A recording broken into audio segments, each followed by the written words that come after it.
It's separated into different sections. We've tried to break it down so it's easy to use. The main section that you start off with is the yellow boxes, which is where you enter your inputs.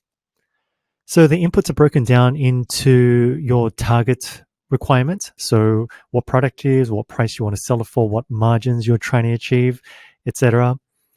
The second part is the actual breakdown of the product itself. So if you're, for in this example, if I'm trying to sell workout shorts, I've got the shorts. I've also got extra designs. Say if I put in some extra drawstrings or logos, stickers inside the package. So every single little component helps. So add all of that in.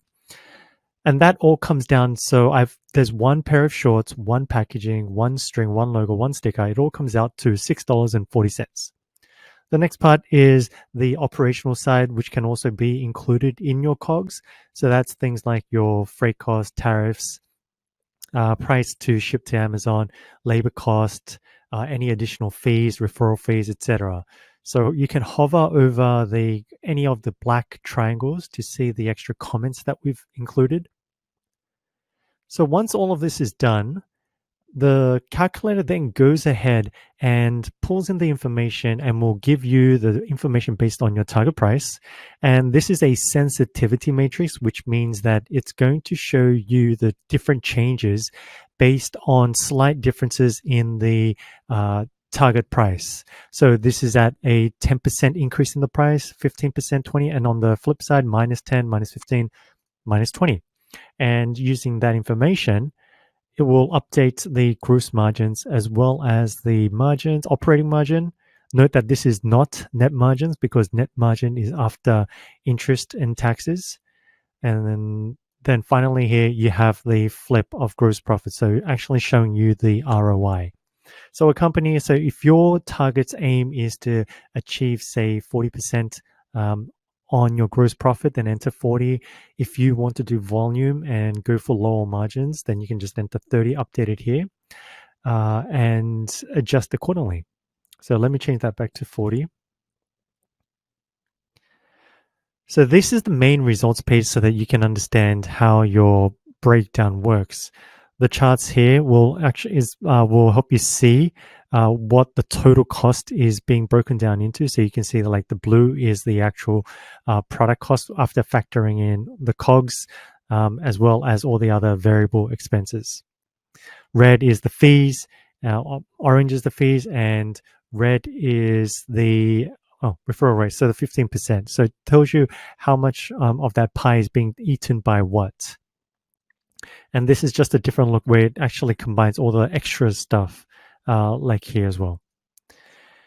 So these are automatically generated recommendations. Just based off common sense, you can always edit these in the formula as you need, but pretty much we're trying to sustain 40% gross profits and 10 to 15% in operating margin. And to see the more detailed breakdown of how these calculations are performed, this is where the details are. So you can follow each of the formulas to see how it works. So based on my inputs up the top, I did $27. So based on $27 and based on everything all in, landed cost to Amazon is $7.10. Gross profit is this, the margin, the ROI, operating profit, and operating margin. To get even deeper and more granular, we've broken it down into a line-by-line item so that it actually looks like a consolidated profit and loss statement. And so that's where you see here.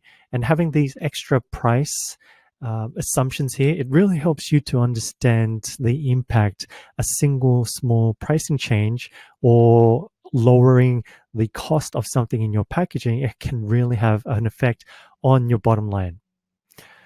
Let's say our shorts was originally $5.40, but then we've been able to drive this with volume. So it comes down to, say, $4.50.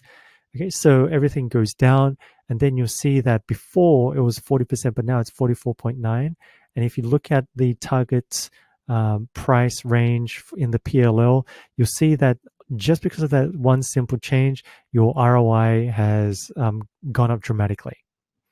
that is going to go straight down into your bottom line. So 24.9% at the reduced cost. Again, if I change it back to $5.40, then that's pretty much decreased by 3.45%. So that's a big change, especially when you get into large sales figures.